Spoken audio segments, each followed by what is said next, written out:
I'll let Jay take this one. We are. Yeah, I agree.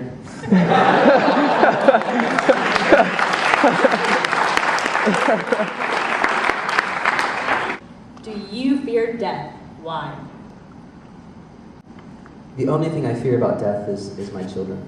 I fear more of my children's death than my own, and not for souls or things. I can't imagine losing my child. Personally, I've never fully encountered death, so I don't know how I'm going to react. Right now, I feel pretty peaceful about it.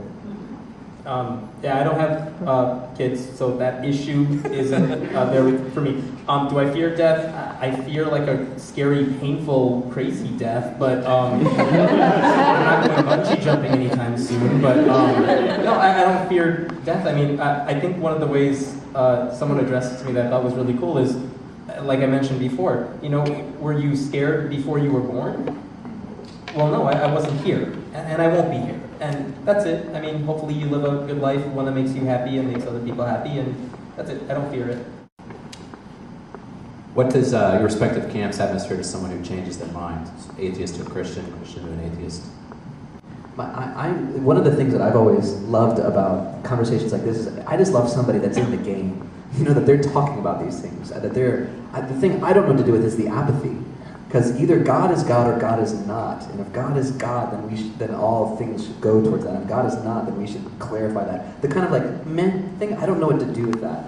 And so in terms of that conversation, if somebody is struggling with doubt, I say, awesome, that's wonderful, you're in the game, you're struggling with the issues of faith. If somebody is moving from faith to doubt, I celebrate it, I encourage, I strengthen, I work with. If somebody's moving from doubt to faith, you know, the same thing, you know, I encourage it, and I tell them, oh, by the way, this won't be the last time you struggle with doubt, it's going to come back again, so figure out that life of faith that doesn't, you know, fall apart the first time somebody says something that you might struggle with. So I encourage anyone in the game.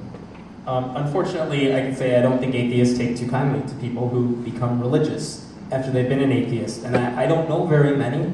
But of the few, maybe high-profile people that have changed their mind, and maybe even of some people that aren't as publicly famous that have changed their mind, unfortunately, it's been tough for them to get sympathy from the atheist crowd. So why is it? It's like free thought. Yeah, no, that's my problem with it, exactly. I don't know. I don't know why that is, but I just know that the atheist community does not treat people the way I would hope they would. When it comes to them changing their mind about that. Expelled, Religulous, go. Expelled, the movie that said intelligent design wins and evolution leads to killing people.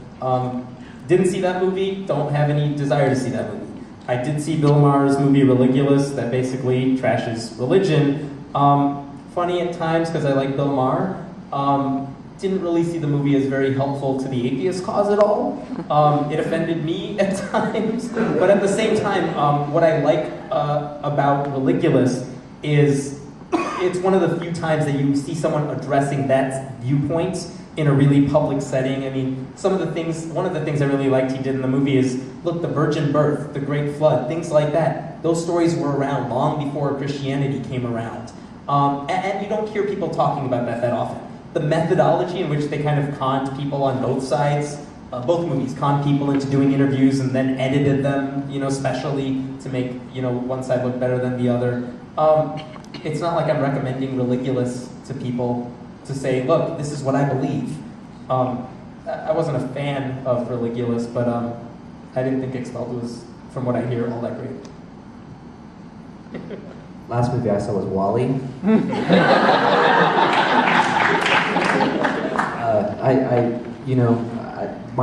From what I've seen of Religulous, I agree it's not helpful to just pick the crazies in any religion and base it on that. He interviewed the guy who plays Jesus at a Christian theme park. And I sure want him to represent me in my life of faith. You know,